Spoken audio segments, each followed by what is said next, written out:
Good to see you. Oh, good. Good. You got it covered.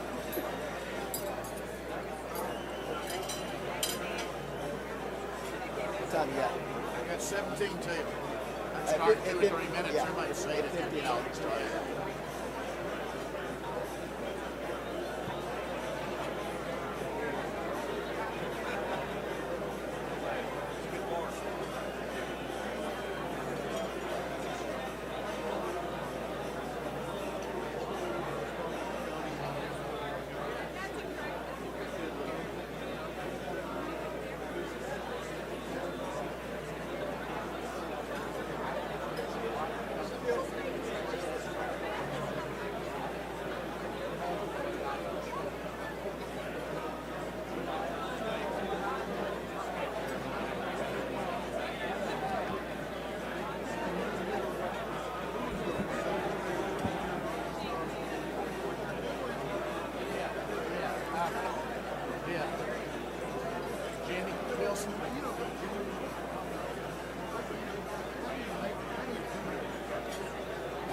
Tommy Harkins family's here today. I saw them. We're going to recognize them. Good. Yeah, I met them when I went through that back line, and Kenny Connor introduced me to them, which is great. That's it, Rich. We still got a lot of people still look like they're coming in and through the door. I'd like to get started right now, but looks like we still got a pretty good. We don't have many seats left, do we? Well, there's a couple of pockets. Oh, there's pockets down there. All right, we can wait 2 or 3 minutes. Yeah.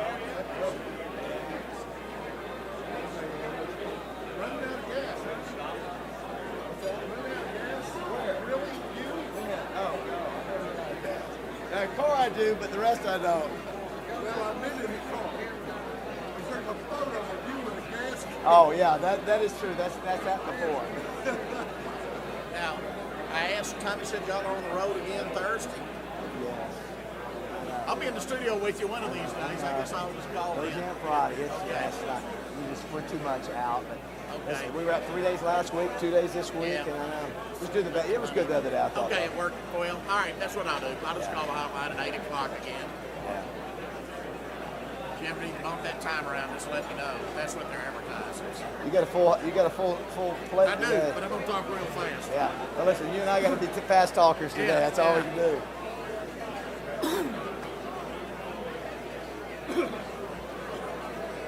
Where's the governor? Oh, there he is. Let's see the governor. Yeah, I brought him up here to introduce me coach. Yeah, I got the governor showing up for you. That's nice. Yeah, he came up and introduced him. Yeah.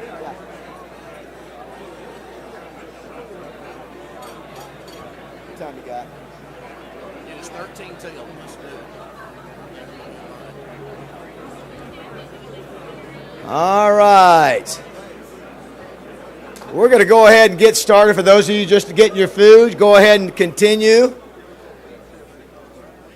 What a beautiful Tuesday, a little bit different than our ordinary Monday meeting. Hope everybody had a tremendous football weekend from Thursday through last night. Some great football play. Isn't it great to have football back? Let's hear it if you're happy football is back. If you see somebody coming in here these last 4 or 5 minutes, just make sure and wave your hand if you got a seat. There are some seats on the far side over here if you don't mind walking the 100 yards to get to the other side of the ballroom. It is a capacity crowd. You know, the last 3 meetings have been off the chart. And for those of you that don't know the history of the Touchdown Club, we started in 2004. And Matt, if you could punch up, there it is. Coach, it's hard for you to see this, but there were 48 people at our first meeting. 48. That was 14 years ago. And the last 3 meetings have all been, as will today, over 600 people. We couldn't do it if not for all of you joining and coming and supporting the club and all of our great sponsors, who we'll thank in just a minute. But I just wanted to put it in perspective of where we started 14 years ago with 15 founders and 48 members, and to see the progress we've made.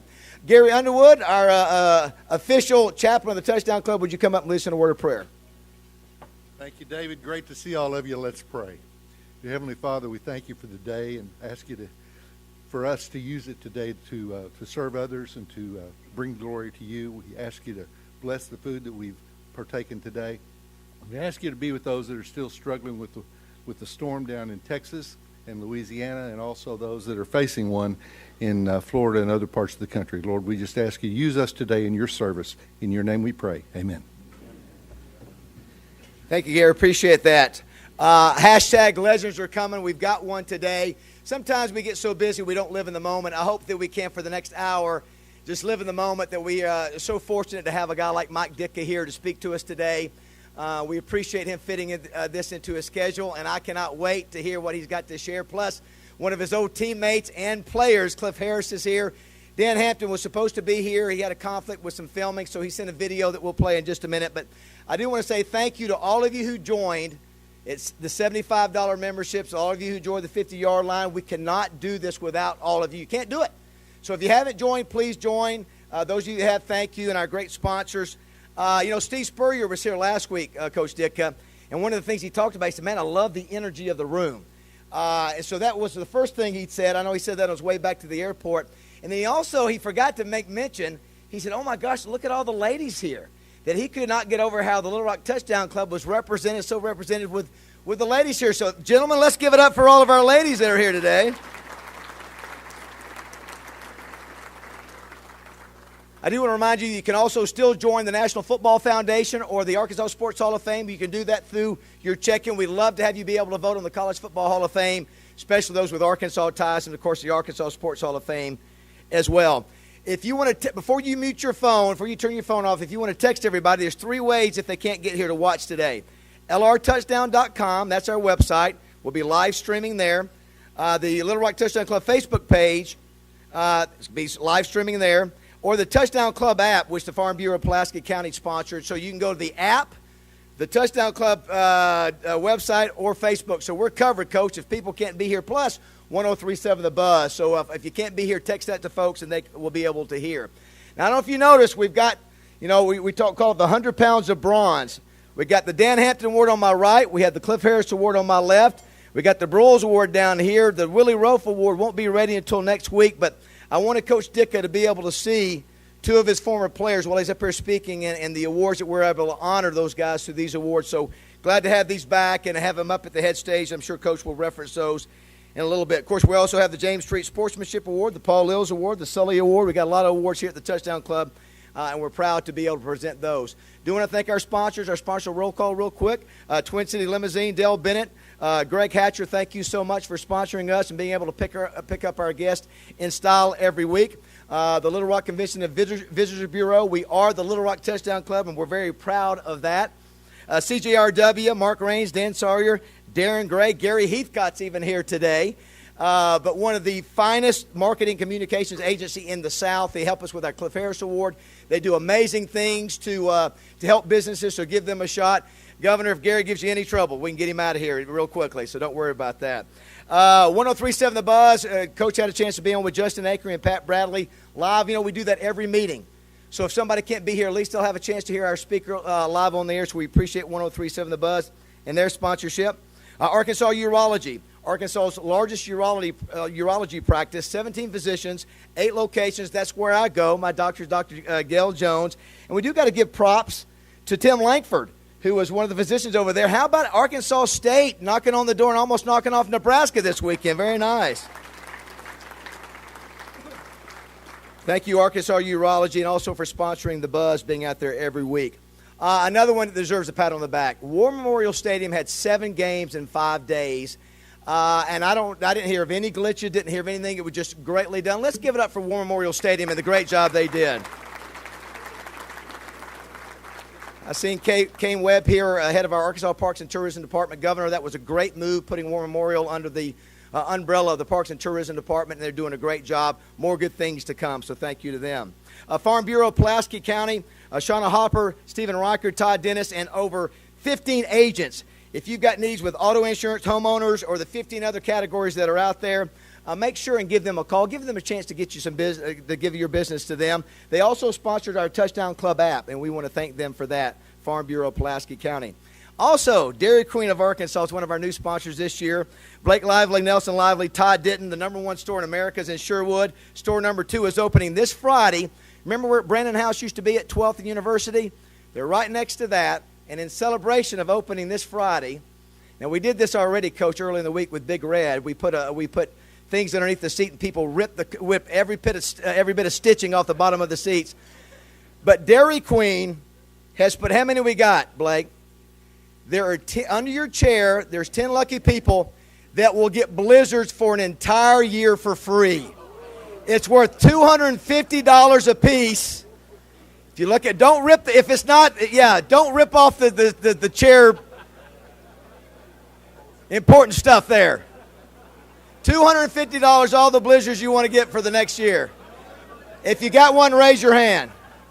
No? There's one over there. There's one over there. Hey, Coach, that gets it. Look at Coach Ditka's even looking up here. Blake, did you put one on?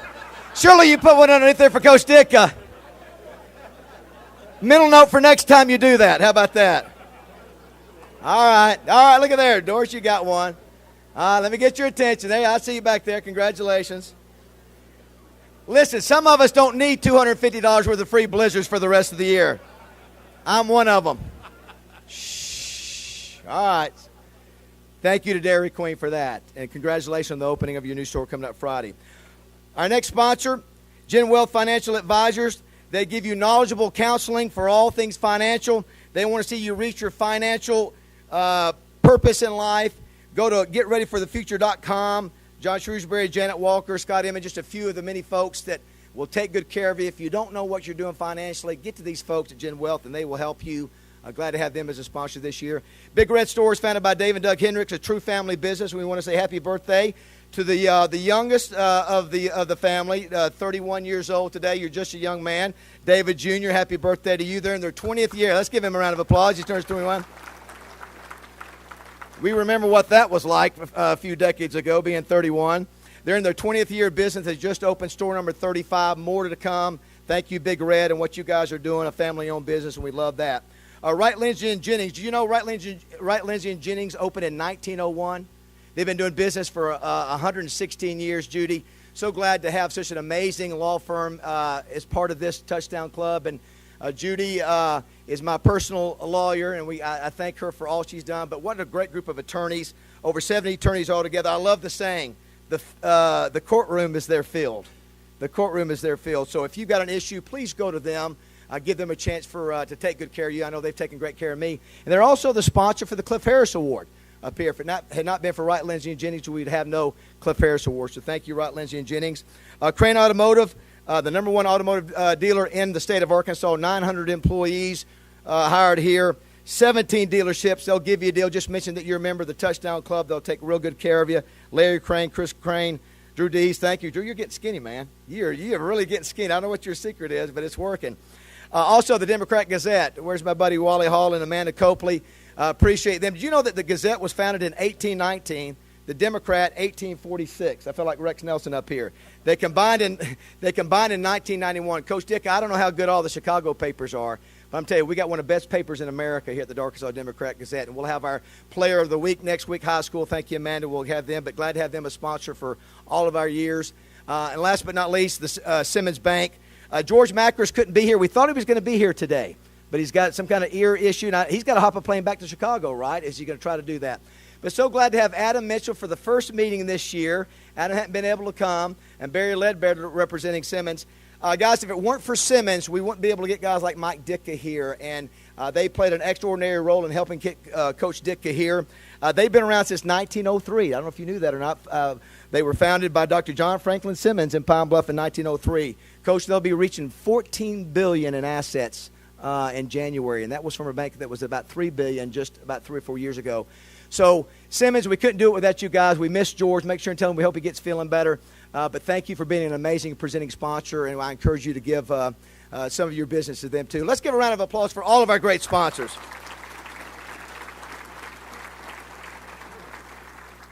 Did want to mention a close friend of Dan Hampton's who's here. He's become a underwriter of the Dan Hampton Award. Mike Erie, one of my old teammates, he and his family, Deanne, sponsor now. They put their name on the Hampton Award trophy. And, Coach, I think Mike was hoping you might have brought a cigar that he might could look at there.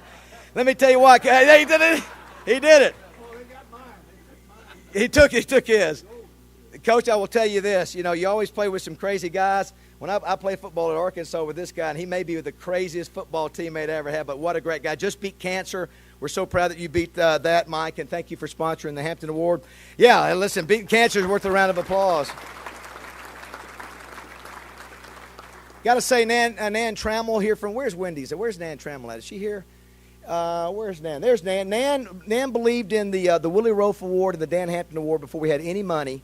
And thanks to Wendy's and you doing that, one of the reasons, Coach, because she loved you and loved Dan Hampton. And there wouldn't be a Hampton or Rofe Award without Wendy's and Nan Trammell. So let's give a round of applause for Nan Trammell for sponsoring that. Do want to thank all the fine folks here at Embassy Suites that do such a good job. This is a monster crowd. Thank you, Beth, Brent Heyman. They go the extra mile. Matt Johnson, Life Fidelity 6. Local Fidelity 6 back in the back does an amazing job. Coach, you're going to be in high definition everywhere today. Appreciate him. Dwayne Duncan, nobody takes more pictures and does it better than Dwayne Duncan. Thank you, Dwayne. Also have Nelson Chenal. Today you're going to have a chance, for those of you that are 50-yard line members and VIPs, you get a chance to take your picture with Mike Ditka and Cliff Harris, too. So do want to thank Dwayne for being here and Nelson Chenal also for being here. RJ Hawk is handling our social media. Thank you, RJ. Remember, it's at LR Touchdown Club is our Twitter account, and you can go to our Facebook page as well and Instagram too. Jim Rasco normally does the introductions. Jim, you get the day off today because we've got some special introductions. We thank you for all you do. The amazing ladies back in the back that check everybody in, they do it for free. They do it because they love the club. We couldn't do it without you. All the guys who helped set up all these little cards.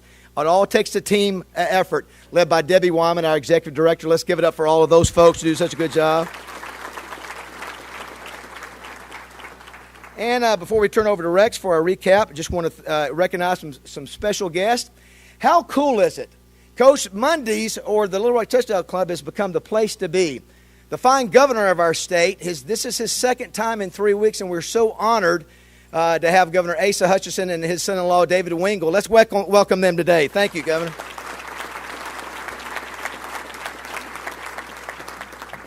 Great to have Molly Arnold, the granddaughter of Frank Brules, the vice president of the Frank and Barbara Brules Foundation. Molly, I know you're somewhere right here. Glad to have you back. If you've got any issues with Alzheimer's that you're dealing with, you know, Betsy and Molly can help you. So take advantage of that. She's going to be being down here more in Little Rock more often. So take advantage of having Molly around to help you in those kind of issues. We're glad to have her as part of the meeting today. Also, if you can look to your right, we've got a special group over here. Tommy Harkin was a founding member of our Touchdown Club. He passed away recently at age 83.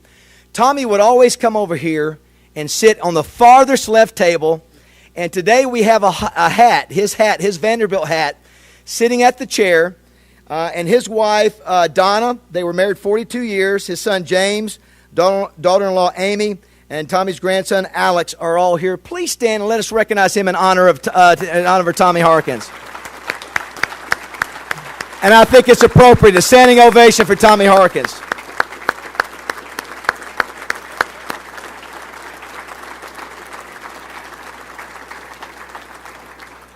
Tommy played for Vanderbilt. He was drafted by the Eagles, ended up playing in the CFL, ended up going into financial investments and advising. And what a great guy he is. And from me to the family, he was one of our treasured Touchdown Club members, and he'll never be forgotten. And I love that you brought his hat today. And he always, listen, Vanderbilt's 1-0 this weekend, so I know he would be happy for that, Donna, for sure, yes. Also, two other people, and then we'll turn over to Rex. The longest travel award to get here today's meeting is John and Shirley Durand. Where are they at? They drove all the way from Dallas, Texas, Coach, to hear you speak today. And the story is, we'll just stand up for a second, is that before they were married, he saw this young lady. I think they worked together, but he saw on her computer or desk a newspaper clipping. And he wondered what it was, so he went to read it, and it was a quote from Mike Ditka. And he was so impressed that she had a quote from Mike Ditka. That started the conversation. That started it. Because of that newspaper article, they are married and here today. How about that? John and Shirley Duran. You never know, Coach. You never know, do you? Never know. Last but not least, it's so great to have Liz Landry here. She's never been to Arkansas. She, Coach Ditka's agent, Steve Mandel. Of course, Steve Mandel handles Michael Irvin, Joe Girardi for the Yankees, Coach Ditka, Ron Jaworski, and a ton of others. So Liz asked if she could come and chaperone Coach and hang out with us today. First time she's ever really been to the true South. So let's give her a welcome. Liz Landry, everybody. All right, there was a ton of football play. Nobody recaps it like Rex Nelson. Give it up for everybody. Rex Nelson. Thanks, David. Lots to cover, so we'll get right to it. In fact, we have breaking sports news, David. Just came out of the state of Texas. Meeting in special session this morning, the Texas legislature has voted to ban the sport of college football in the state of Texas. Texas loses to Maryland. I didn't know they played football at Maryland. Don't tell Randy White I said that, Coach. Baylor loses to Jerry Falwell University. What's up with that? And I'm a Baptist. I'm pretty insulted by that one. And Texas A&M blows a 34-point second-half lead against UCLA. All I know is in the game in Arlington, whoever has the big lead between Arkansas and Texas A&M in the third quarter is in big trouble. All right, let's get to it. Arkansas 49, Florida A&M 7. How about freshman tailback Chase Hayden? 120 yards, touchdowns on 14 carries. He is the first true freshman to rush for more than 100 yards in his first game since Alex Collins did it back in 2013. Arkansas outgains the Rattlers 415 to 175. Razorbacks were 7 of 10 on third down. Florida A&M just 3 of 16. Arkansas now having won 19 of its past 21 season openers and 11 consecutive home openers. So the Hogs are 1-0. Speaking of banning football in Texas, let's hope TCU takes the week off this week. Other action around the SEC. Were you impressed with Alabama on Saturday night? Wow, 24-7 over Florida State in Atlanta, and Florida State loses its quarterback for the year. Alabama could end up playing in that new Mercedes-Benz Stadium 3 times this year. Think about it. The SEC championship game is there, and the national title game is there. Florida State only had 65 yards of offense in the second half against that Alabama defense. Meanwhile, at the Superdome in New Orleans, where Mike Ditka's Bears won the Super Bowl in 1986, the one Super Bowl I got to cover in my sports writing career, Coach. LSU in that stadium is impressive. 27-0 victory over Brigham Young University. BYU's offense, get this, never crossed midfield in that game. Darius Geis rushes for 120 yards for the Tigers. In Charlotte, North Carolina, South Carolina holds off North Carolina State right at the end, breaking up a pass in the end zone, and the Gamecocks win 35-28. Florida lets the SEC down, though. Everybody else was winners. Florida doesn't have a very good day, except for A&M. Florida doesn't have a good day at all, falling 33-17 to Michigan, even though the Wolverines came into the season having to replace 18 of 22 starters. Kentucky travels to Hattiesburg, knocks off Southern Mississippi 24-17. Steven Johnson throws for 176 yards. Missouri has a quarterback you need to keep an eye on. Drew Lock sets his school's single-game records for touchdown passes and passing yards as the Tigers beat Missouri State 72-43. I think that's more than their basketball team averaged last year. 72 points. Locke throws for 521 yards and 7 touchdowns. Both are school records. Ole Miss beat South Alabama in Oxford 47-27. That, of course, Matt Luke's first game as head coach. Shea Patterson threw for 429 yards and 4 touchdowns in that game. Across the state, in Stark Vegas, Mississippi State shuts out Charleston Southern 49-0. State outgains its opponent 555-33, only gave up 33 yards. Georgia beats Appalachian State 31-0 in Athens between the hedges. Starting quarterback Jacob Eason hurt his knee, and he will not play against Notre Dame in that primetime game Saturday night on NBC. But freshman Jake Fromm came in and led 3 first-half touchdown drives. Auburn beats Georgia Southern 41-7. Jarrett Stidman throws 2 TD passes and runs for another score. This week, Auburn has to play Clemson. May be far different. Vanderbilt, speaking of Tommy and his love of that school, they go to Middle Tennessee. They win 28-6. Kyle Schumer throws for 296 yards and 3 touchdowns.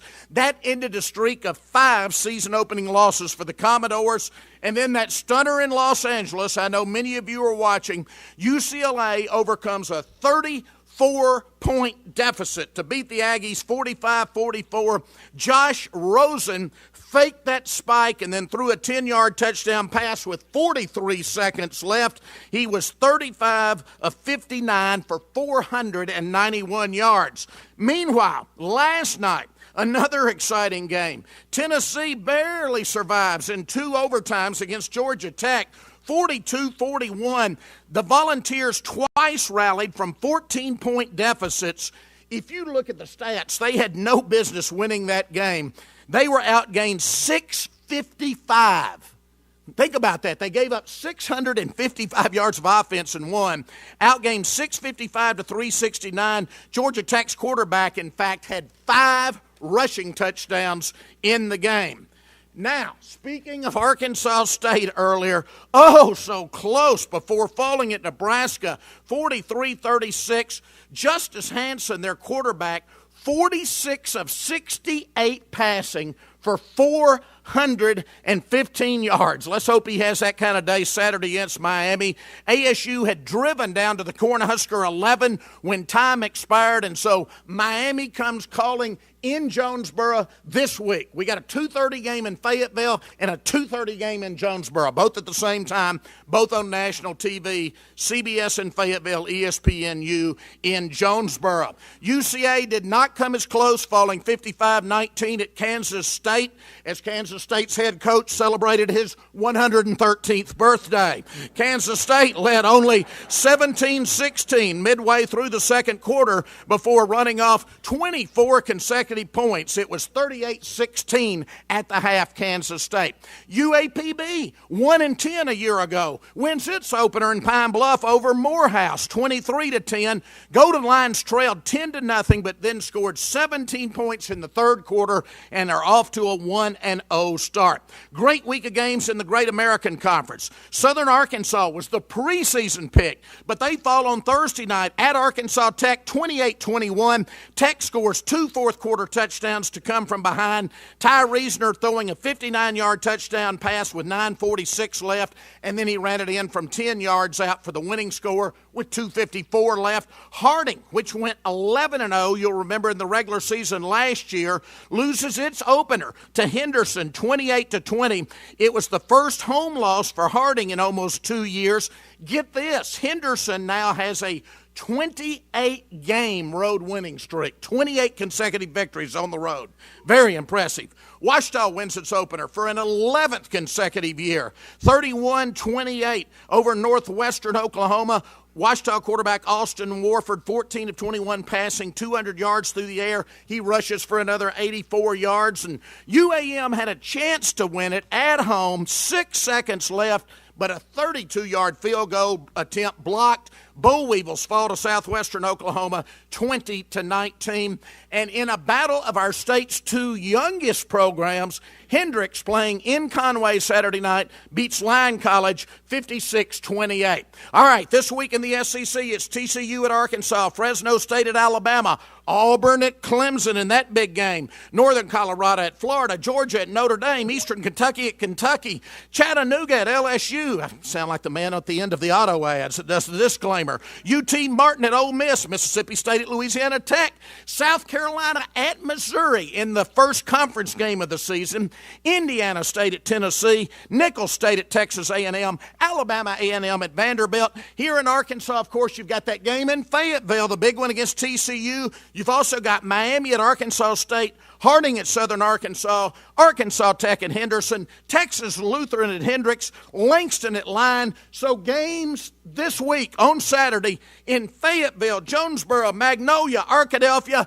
Conway, and Batesville. 6 towns to choose from. No excuses. Get out and see a college football game this week. Thank you, everybody.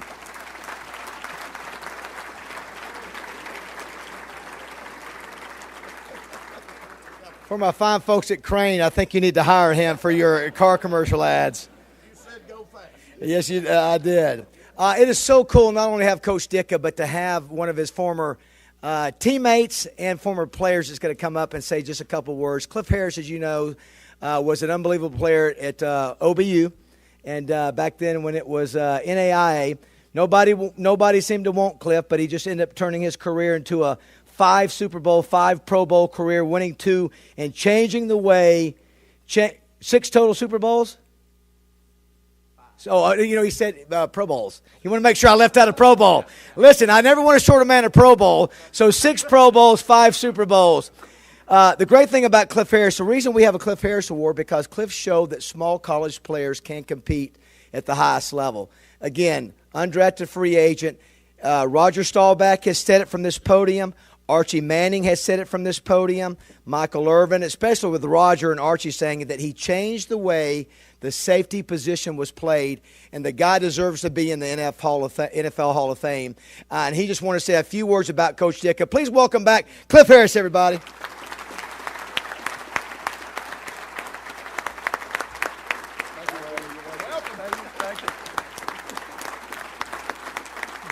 Thank you. That's all. Thank you. Wow. I think Rex edged you out 1,000 words a second to about 999. I'm gonna try to slow the pace down a little bit here, Dave. It's so great to be back in Arkansas. Great to be home. I'm so glad to see my OBU crew out here that always comes out here, and John Duran that actually flew up from Dallas today, and his wife. I know it's going to be good, and I'm so thankful for Judy Henry and Wright, Lindsay, and Jennings, the trophy that you continue to support every year. I'm very grateful for that. I know all the young guys in the D2, D3, and NAIA are too as well. So, but I'm so happy to be here today with my friend, my coach, my teammate, my business partner at one time. You've probably forgotten about that because I know it's something we didn't want to remember. But it's going to be a really honor to hear from Mike Ditka today. I mean, he was a real, genuine NFLer and a winner. He was a guy that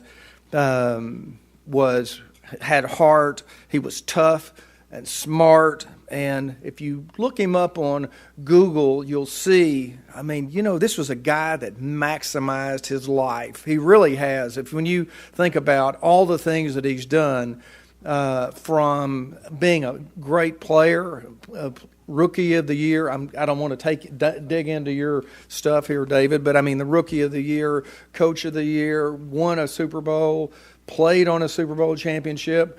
He's a go-to guy because I can remember when when we were in our dorm at Ouachita. They had one TV downstairs in the lounge, and black and white. We'd watch Mike with Coach Hallis and the Bears, and Mike Ditka was such a tough guy there, and Dick Butkus was on his team, and probably made you both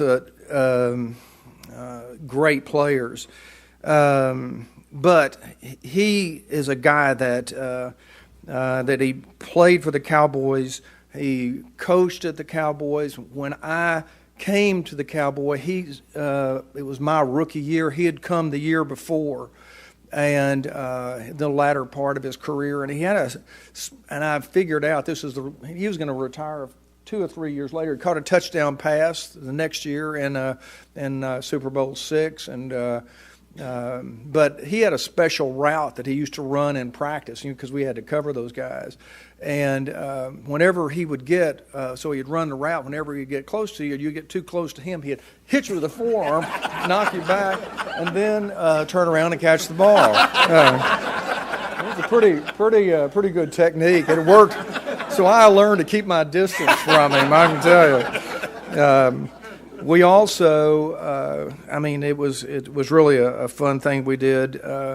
We had a restaurant we started, and it was called the Handlebar Restaurant, and it was a great place. The only thing that we talked about, and Mike said this, or I told him about it earlier today, the money was going out the back faster than it was coming in the front. But we had a good time there, didn't we? We had a great time. Also, Mike diversified into ski slopes. So he bought this wonderful place in Wolf Creek, Colorado, and flew all our buddies, NFL buddies. Charlie Waters went, and Dave Edwards went, and Dan Reeves and Walt Garrison. A bunch of the guys went up, and it was Wolf Creek. Wolf Creek has more snow than any other part of Colorado, and it was at the very beginning of this this resort that they started up. So I grew up water skiing here in Arkansas, in Hot Springs. So I said, I know how to snow ski, and so I went up on the ski lift. Mike was on his way up. He was all outfitted because he always, had to look just right. I was in my blue jeans, and he had a perfect suit on, and he had ski poles and everything. And so I got off halfway, and I started down the slope, and I was just going straight down. I thought that's the way you did it, and went down. I went down one level and picked up speed and was going even faster. I said, how do you stop these things, Normally you just let go of the rope. So I ended up falling.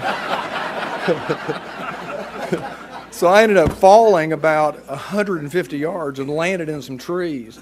But Mike Ditka went to the top of the mountain, and in his nice gear that he took, and he went up there and started skiing and falling and falling. I don't know if it was the first time he had been skiing either, but started falling, and finally got so mad, took his ski poles, broke them over his nose, and just skied down the mountain. He came into the, I'll not forget this ever. They came into the area where we, little bar area we came in, and it was, and he was covered in white, and I didn't say a thing, and I was just happy that he was there. So, but he was not only a tough player. I'm going to tell you one other story, and I don't know, you're going to have to confirm this whether it's true or not, Mike. But he had a car accident one night, and it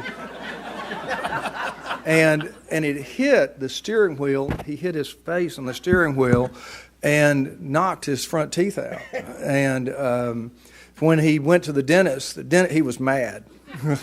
So he went to the dentist, and the dentist said, "We're going to give you some anesthetic." And he said, "I don't want any anesthetic. Pull him out." I don't know how true that is. So, but you have to think that of all the things he's done, he has really maximized. He's got Ditka's restaurant all over the United States, and he was a NFL Rookie of the Year, Super Bowl coach, a Super Bowl player, an assistant coach. He was my coach on specialty teams, and I tell you what, you did not want to nod off. Specialty teams is hard to coach because there's really not a lot you can say, but you didn't want to nod off or you had to pay attention in his part that he did. But the only thing, I'm so glad to have you here. It's just a good friend. You're such an intense guy, and it's so good to know you, and I appreciate all the things that you've done. I'm hoping that you're going to be able to say, whoever's going to introduce him, all the accolades that you've gotten as a in the Hall of Fame and the Super Bowl coach and all the things you went in there and broken records. And so I'm really pleased to have you here tonight and look forward to hearing from you. I would like to hear one thing just for personal. Not night, it's day. It's a nice day. What? We've got these lights on in here, don't we? So you're right. So you need to give us some pointers of the Cowboys that I can take back to get us to the Super Bowl this year. Just a thought. But so but I'm glad to be here. It's glad to be back in Arkansas, and I don't know what the staging is next. You're going to take over, and so congratulations on words per minute. Thank you. All right, good job, Cliff. Cliff Harris, everybody. Before we bring Coach up, one word of note that if you parked in the Kobe restaurant, the odds are you're being towed right now. So you can make up your mind, either go and see if you can stop it from being towed or just blow it off, enjoy Coach, and pay for it later. So just want to let you know there is parking around the parking decks, but if you parked in the Kobe parking lot, there's a general couple of... My thought is if you're here, you might as well deal with it. So, but didn't want to make that announcement. Just to cut things short, Coach, as Coach said, everybody knows what Coach has done. One of the most unique guys in America. Dan Hampton couldn't be here, but Dan wanted to do a video. So what we're going to let Dan Hampton bring up Mike Ditka. It's just a couple minutes long. And Coach, we always have a tradition of welcoming our guests here, our speakers. So when you hear Dan Hampton introduce Coach, let's give him a Little Rock Touchdown Club welcome. Coach, we're honored that you're here. Can't wait to hear what you have to say. Dan Hampton, take it away. Hey everybody, Dan Hampton here. Hey, I know everybody's fired up. The Hogs are 1-0. But as everyone else in Hogland, I was saddened by the passing of Frank Rolls 2 weeks ago. Just a real quick note to say, everyone that ever played for the Razorbacks over the last 60 years owes a huge debt of gratitude to Coach Rolls for all the Razorback team and tradition means. He made it possible, and he was a great leader for many, many years. One other note, my high school coach, Bill Reed, passed away just last week. And there are no superlatives that are adequate to express my gratitude for him being my coach and hundreds of other players across the state of Arkansas. He was a man of integrity, character. He was a huge presence in my life.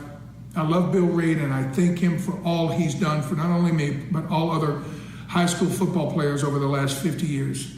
Now, how about a few words about your guest speaker today? Don't say you don't know him, well, or that you don't recognize him, because you could go to China and show him a picture of Pete Carroll, guy who won the Super Bowl a couple years, and they'd say, who's that? Why is he dyeing his hair? But you show him a picture of Ditka, and that Chinese guy is going to go, the coach. Everybody knows him for a lot of reasons. The main one was he was a Hall of Fame player and coach. And the bottom line was he came in 1982, and over the 9 years that he was my coach, we called him Coach, among other things, but we went from the cellar to the penthouse because of his driving force. He's a force of nature. He's amazing. And 2 years ago, ESPN solicited 500 media people across this country, radio, television, whatever, and they all came up with the consensus that the 1985 Bears were the greatest team in NFL history. It would have never happened without Mike Ditka as our head coach.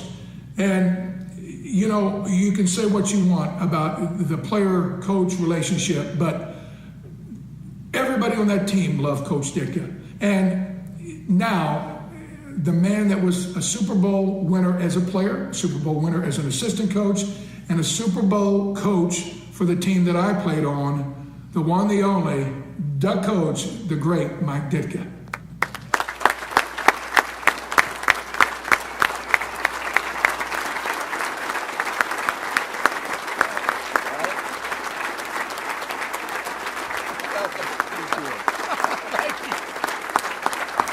Thank you.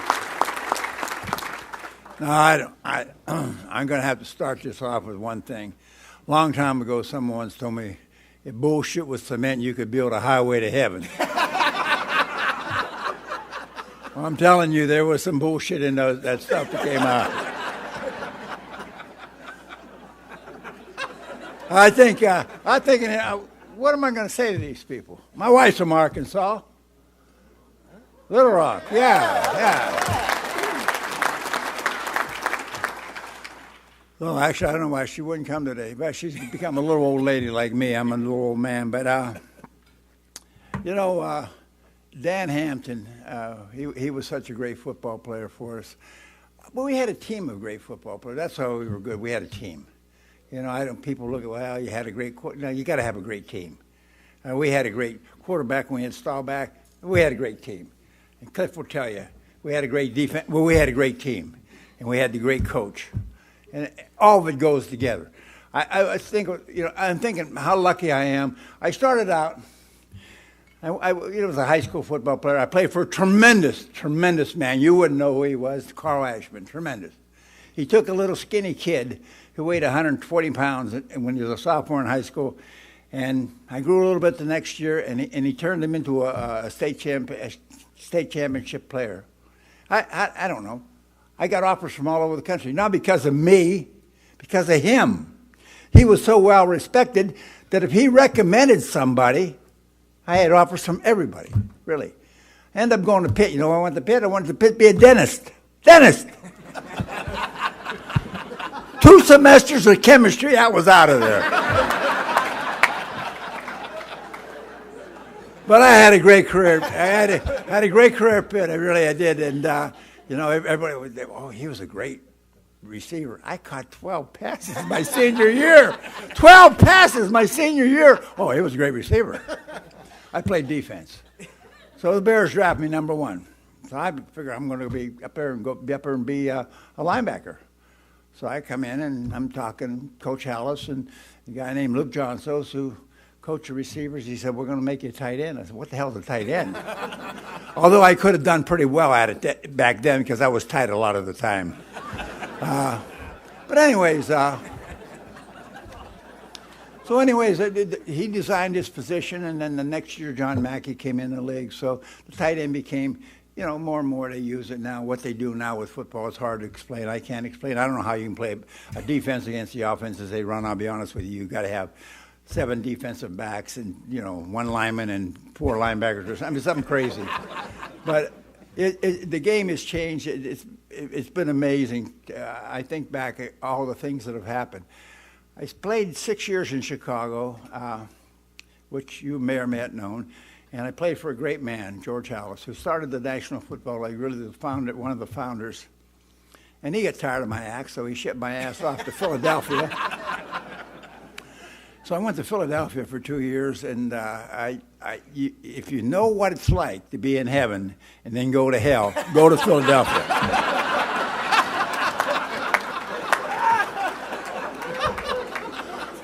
Not only that, we stunk.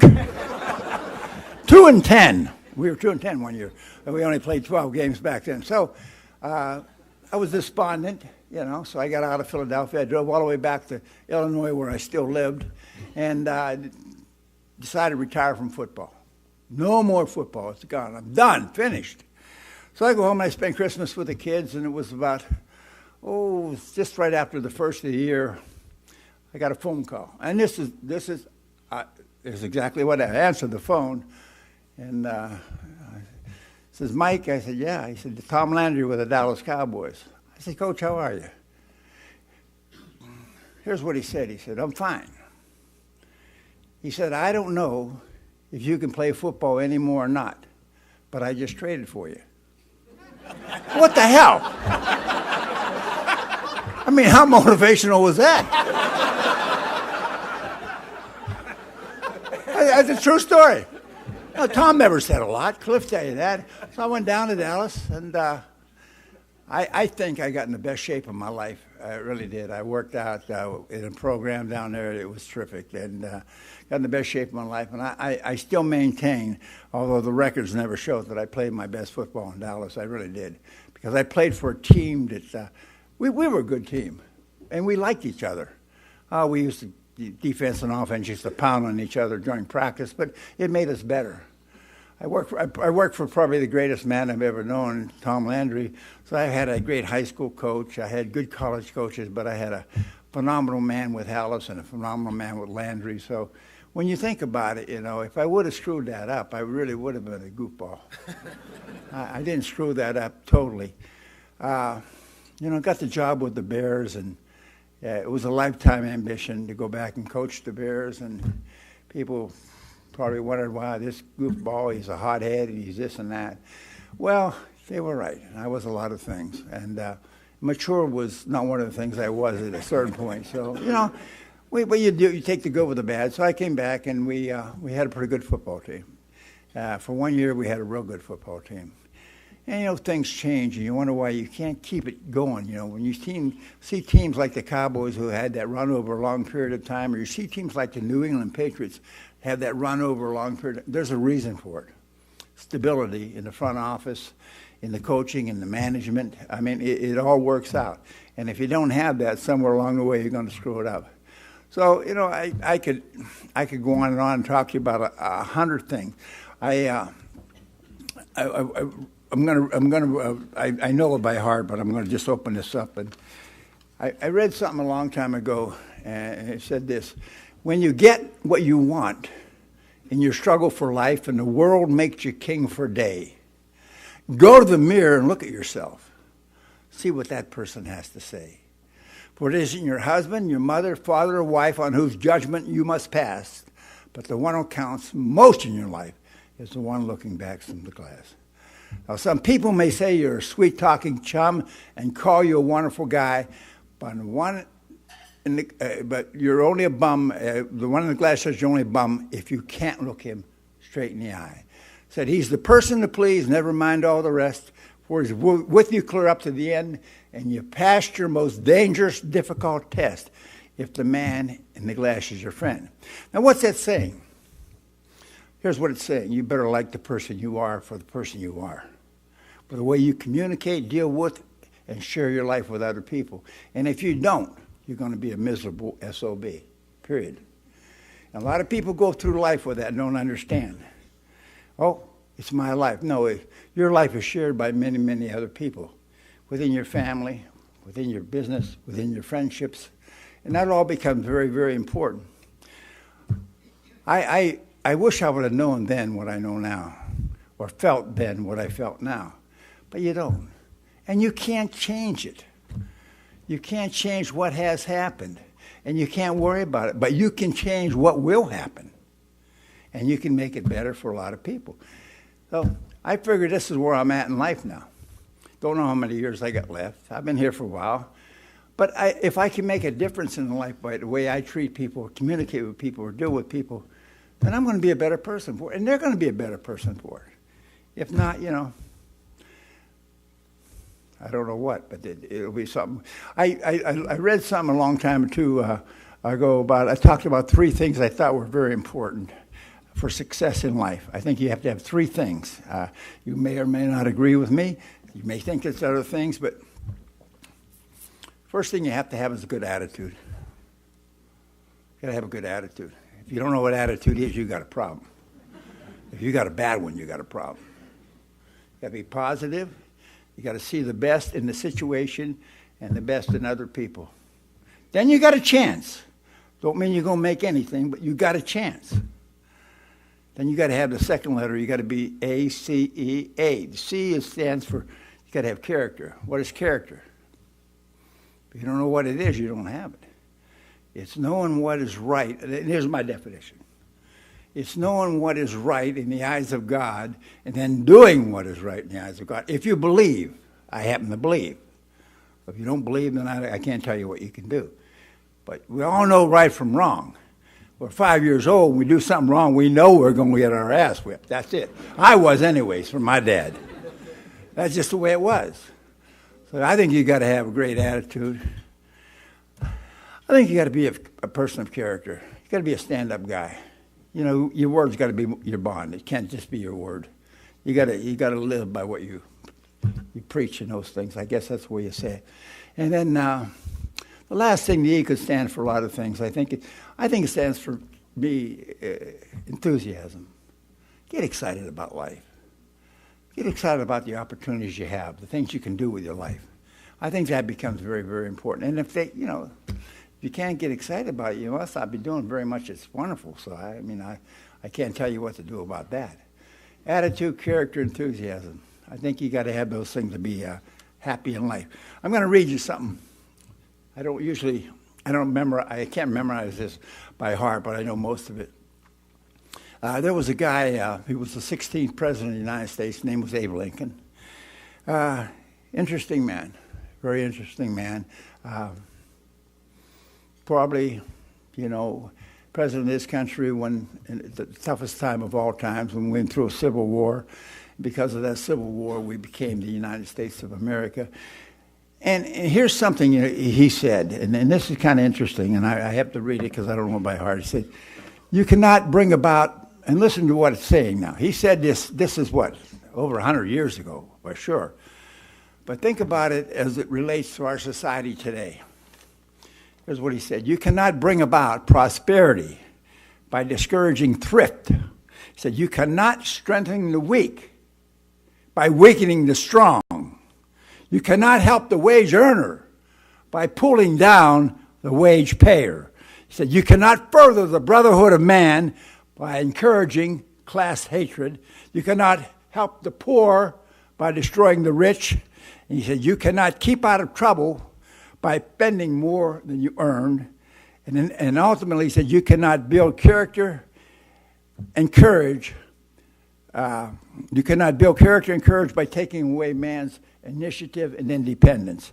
You cannot help men permanently by doing for them what they could and should do for themselves. I read that a long time ago, and I'm not sure I understood, but I do. We live in a society that say, we got to help this person. We got to help people help themselves. We got to have people help them have a value about who they are, to feel that they're important. That's how you help people. You don't help people by handing them a free meal. You help them by give them an opportunity to earn that meal. Go to work. My dad worked in a steel mill, didn't have a damn thing. But we always had food on the table. And that was his life. We always had nice clothes to go to school in. Don't know how we did it, but we did it. Now, there's a way you can do it. I don't hear all this crap you talk about our society today. Bullshit. Bullshit. This country went on for a long time. Well, somebody's going to probably write this in the paper somewhere. It's going to get all over the country. I'm going to be blackballed again.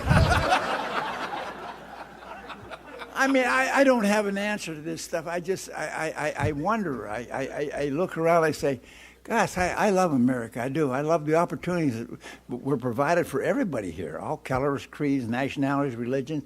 It doesn't matter. This is probably the most tolerant, by far the most tolerant country in the history of civilization. And yet we get criticized. Anyways, all right. Let's fire the questions out because I'm done preaching. Yes, sir. I've been reading your book, the book about and about you growing up there. I would like to hear how your basketball career defined you as a football player because you played with Pete Maravich as a teammate. No, I didn't play with Pete Maravich. No, his father was my coach. Press Maravich was my coach in high school, basketball. Understand that?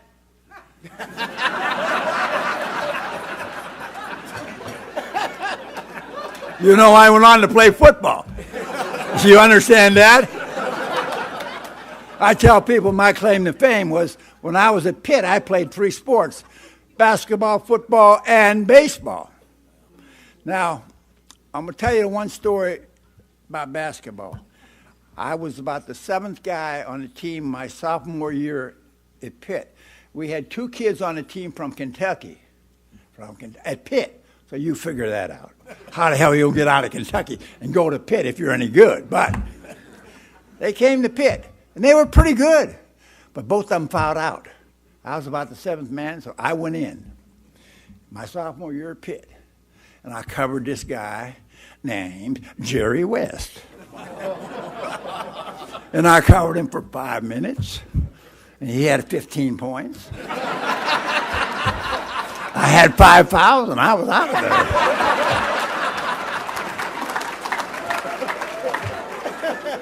there. That's a true story. I saw Jerry later on in life, and I said, "You remember?" He said, "Yeah." He said, "Geez, I'm glad you found out." He said, "I might not have had a pro career." So it's been a hell of a run. I mean, I don't have the time to talk about my dad or the lessons I learned from my parents, from my high school coach. There's so much. I think it's so important for young people to have role models in their life, and not only role models, but people who really make them understand right from wrong. You can't do that, or you can do this. That's it. I had people in my life all the way along that taught me that. You can't. No, I screwed it up at times, but I mean, for the most part, it worked out pretty good. So I think what I was talking about when I read the thing about the man in the mirror, I think I finally got to a point in life where I like myself more now than I ever did as a person. Why? Because it's not all about me. It's about everything. It's about everything we do. It's about grandkids. It's about friends. It's about neighbors. It's, guys that kick my ass at golf. I have to be nice to them. So here's what we're going to do. We're going to answer some questions because I sure don't know what the hell I'm talking about. Here you go, Coach. Cliff, I'm going to ask a question. We got 2 trophies. We got Cliff Harris and Dan Hampton. Talk about both those guys and the kind of players they were. Cliff Harris was nuts. If it moved, he struck it. You heard a snake. If it moved, he hit it. And I tell you what, I can remember in the meeting, as clear as day. We're sitting and we're talking, and we had to evaluate the team and everything, like every week, anyways, and during camp and pre-camp and everything. So we're talking about this and that, and what your input? I said, I really like that Cliff Harris. Tom said, he can't cover and this and that. And I said, I really like him. I said, why? Because he'll knock your ass off. So Tom didn't like that. So he found out that Cliff would knock your ass off. And he knocked a lot of them off in the NFL. He listen, I'm not I don't want to be, I never had a guy play for me in the secondary that hit like this guy hit. Now, I had Jeff Fisher was probably the closest I had. He tried anyway, but he hit like this guy hit. And him and Charlie, and we had a great secondary. Those were the safeties, but we have Mel and Cornell at the corners. We had good people. The Cowboys were one of the great things that ever happened to me, and it was Coach Landry. But meeting guys like this, and I was telling somebody. Somebody asked me not too long ago, explain the difference. Why? Talk about Roger Staubach. Well, I said we had a quarterback when I got there who was a really good quarterback. A guy named Craig Morton. And a good guy. A good guy and a good quarterback. And then this guy Staubach comes in from the Naval Academy, and we found out what a real leader was all about. What leadership was all about. And when you get around people like that, you just can't be helped to be moved by it. And understand, this is the guy you want to be. You want to go into battle with that guy. And that's just the way it was. That's no slight on Craig or anybody else. Every once in a while, in a generation or two, the right guy comes along that has those leadership qualities. You rally around him and you go for it. And we rallied around him, and we had a pretty good team down there. Played it for years. What about Hampton? Hampton? Well, Dan, let me talk about Dan, first of all, because when I got to the Bears, I inherited a real good defense. Maybe as good a defense as you could inherit. We had no offense. We didn't. We had Walter Payton, that was it. So we had to build the offense. Our defense was led by Hampton up front, Singletary, Fensick in the secondary. That was the way it went. They were the 3 leaders on our defense. Every one of them were, not that one was more important than any other one. It wasn't. I think you lead by example in life, and you lead by example in football. if you're going to talk about it, do it. I don't want to hear you do it. Show me what you got, what got you. And that's what they did. That's what Dan did. Now, we had to become a good offense when I was with the Bears because we had to practice against the Bears defense every goddamn day. Now, you can take this from me now. Buddy liked to bust our butts. And so, I mean, it got crazy. It really did. We couldn't gain an inch in practice. Hey, time out. I told my team, I called them and I said, I checked the Bears schedule this year. We do not play the Bears. Take it easy on us! I mean, it was crazy, and that's what I told them, honestly. So they started, at least we could get a play or two off. I mean, we couldn't get it. I mean, it was a joke. And I had I had a good offensive line. I mean, in 85, we had a good offensive line. I mean, I liked what I had. I liked everything I had. Didn't really have a great tight end, but I had a couple guys that could play the position. I had McMahon at quarterback. He never knew what the hell he was going to do. I had Walter Payton and Matt Suey, two of the great football players I've ever been around. So, we had a great team. The only thing we didn't really have was, a great receiving game, but we didn't need it because nobody scored on us. That was pretty good.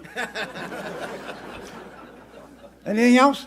Coach, of all the Super Bowls that you participated in, was there the one that stands out to you more than another, or was it your first one? Or There was with the Cowboys. It's the first one. I mean, we can't win it. The Cowboys can't win the big game. The choke artist, this and that. We heard it all. And we went down to New Orleans and we won that first one. That to me, I will never forget it. I really won't. Because we were a good football team, but kind of we started believing the bullshit. We really did. Oh, we can't win the big one. When have we won it? Well, so I guess we almost bought into it. But went down and played a really good football game, and we won against a good team too. So, I think I remember that one the most. I remember that more than 85, actually. Coach, what was your reaction? A lot of people have asked about, as being a coach and a leader, when you first heard the players had done the Super Bowl shuffle. What was your first reaction, and how did you handle that? I'll ignore that.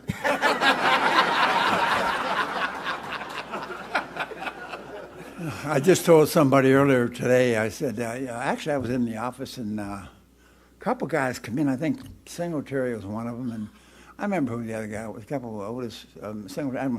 Anyway, Otis, 3 or 4 guys came in and they said, Coach, we want to make a music video. And I said, fine. Well, we're going to make a music video. We want call it the Super Bowl. They didn't tell me it was going to be the Super Bowl. So I said, what are you going to do? Well, we're going to raise money for charity. I said, good. That sounds great.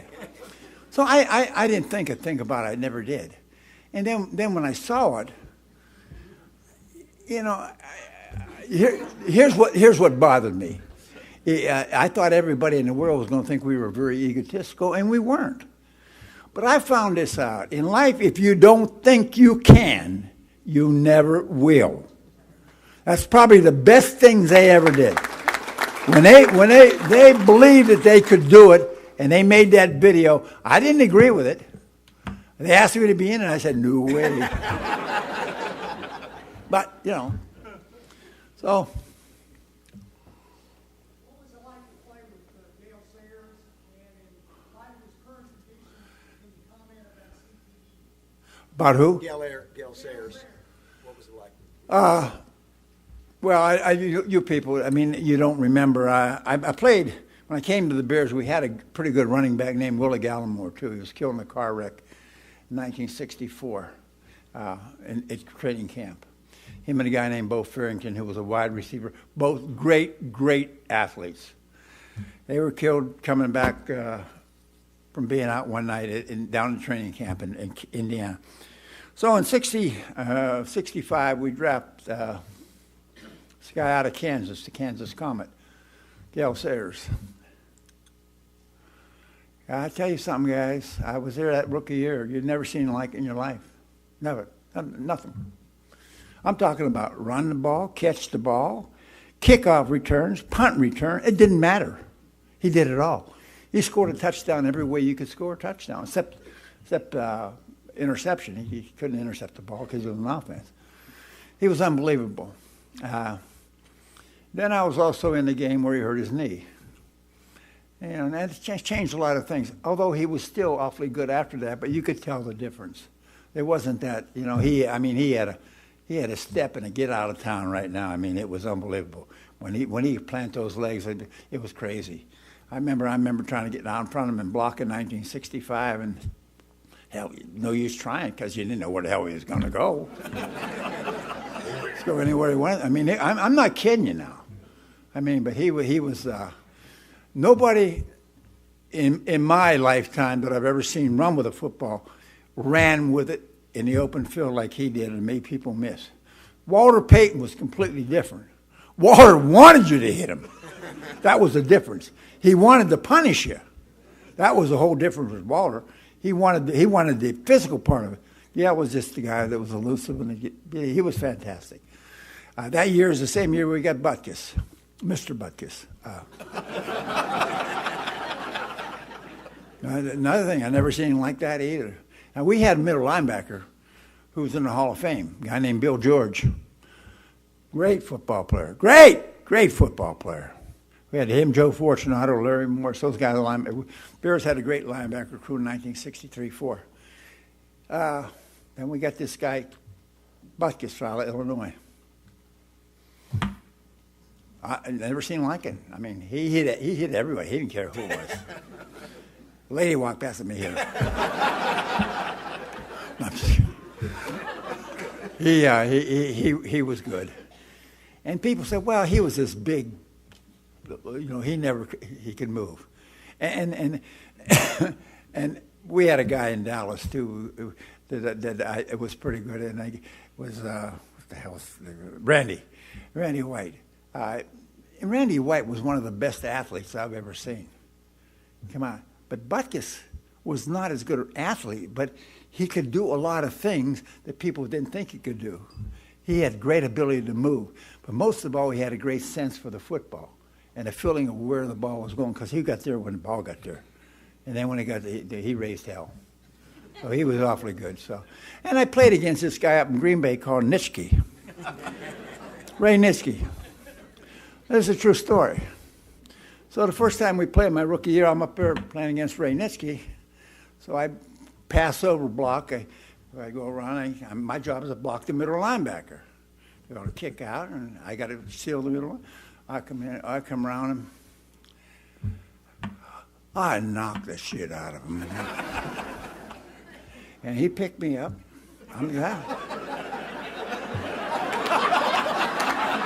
By the back of my jersey, and he said, son, I'm going to whip your ass for that. I never played. Every time I played a pack, I'm like this. I knew he was coming.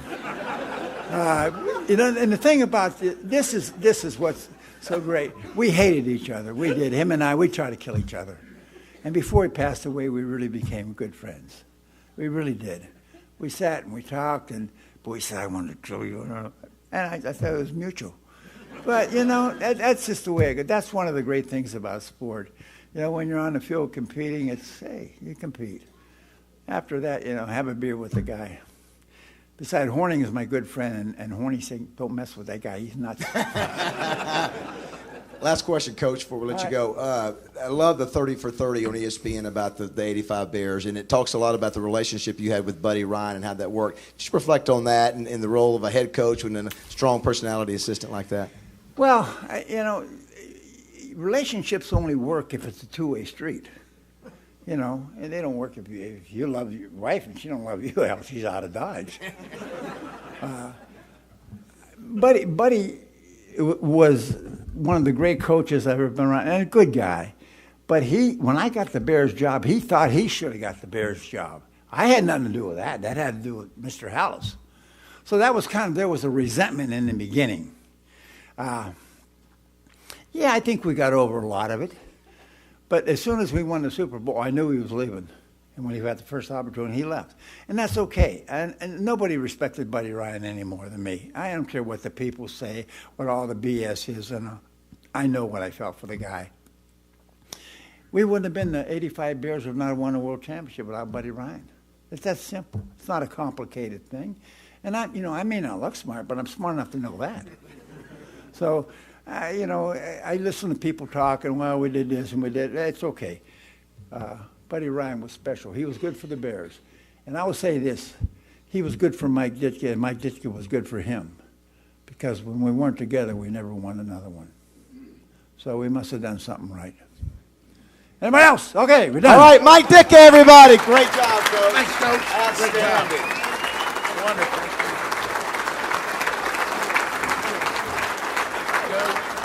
Thanks for being here, everybody. Jeff Long next week. If you're a 50-yard line member or a sponsor, bring your card, bring your green card to have your photo done.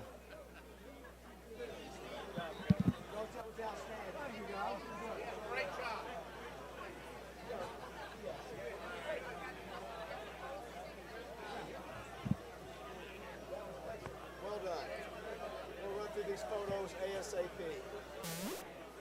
Tommy, great to have you, buddy. Yeah, he's great.